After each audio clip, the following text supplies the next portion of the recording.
Em nome do Pai, e do Filho, e do Espírito Santo. Amém. Meu irmão e minha irmã, eu sou o Padre Alexandre Pinheiro. Hoje é sexta-feira, dia 9 de fevereiro, e a igreja nos apresenta o Evangelho de São Marcos, capítulo 7, versículos 31 a 37. Naquele tempo, Jesus saiu de novo da região de Tiro, passou por Sidônia e continuou até o mar da Galileia, atravessando a região da Decápole. Trouxeram então um homem surdo que falava com dificuldade e pediram que Jesus lhe impusesse a mão. Jesus afastou-se com o homem para fora da multidão.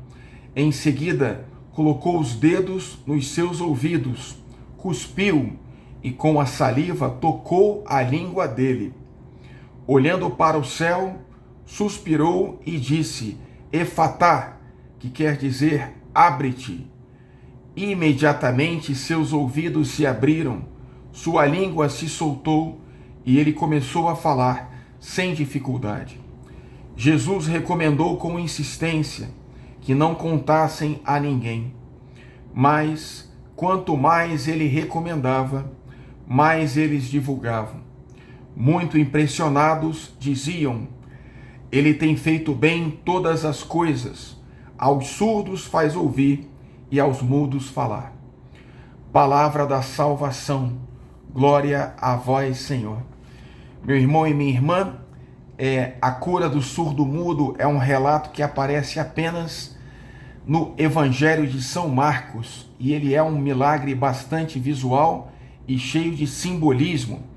Em primeiro lugar, Jesus opera esta cura na região da Decápolis, mostrando que a bênção de Deus se estende não apenas aos judeus, mas também aos pagãos e a toda a humanidade. Nesse sentido, as pessoas pedem que ele imponha as mãos e abençoe aquele homem surdo e mudo, mostrando que os pagãos, que antes eram surdos, não ouviam a voz de Deus, agora também a escutam e são capacitados a anunciar com a língua a boa nova do Evangelho.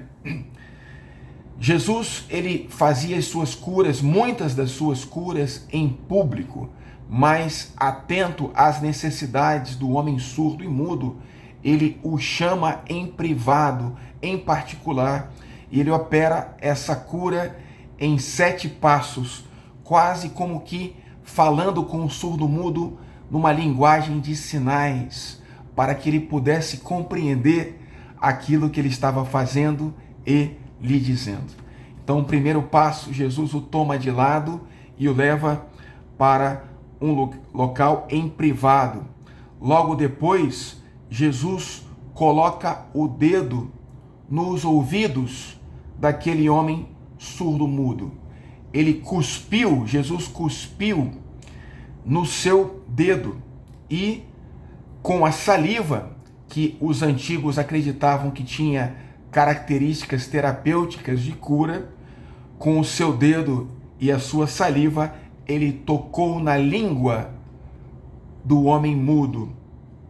Logo depois, Jesus olhou para o céu numa expressão de oração, de confiança na graça do Pai. E logo depois, Jesus dá um suspiro, como que um gemido, que é uma característica que apenas aparece novamente em São Paulo, em Romanos, quando ele diz que o Espírito fala em nós através de gemidos inefáveis. É como que Jesus demonstrasse que o seu suspiro, o seu sopro representava também a ação, o poder do Espírito Santo. E aqui nós vemos toda a Trindade também participando, o Pai, o Filho e o Espírito Santo, nesta belíssima cura. E aí ele fala com poder e autoridade em aramaico, efatá, que quer dizer abre-te. E é interessante como São Marcos registra como aquela palavra, aquela cura, fica impressa na memória dos seus discípulos. imediatamente aquele homem é curado e ele é restaurado na sua capacidade de ouvir e de falar.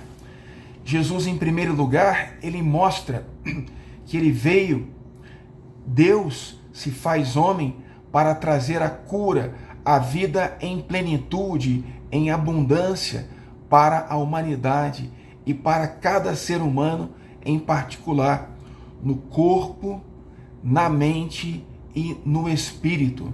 E ele vem para restaurar a nossa capacidade de ouvir a Deus e de nos comunicar com Ele e de também anunciar com a nossa língua a boa nova da salvação, a boa nova do Evangelho.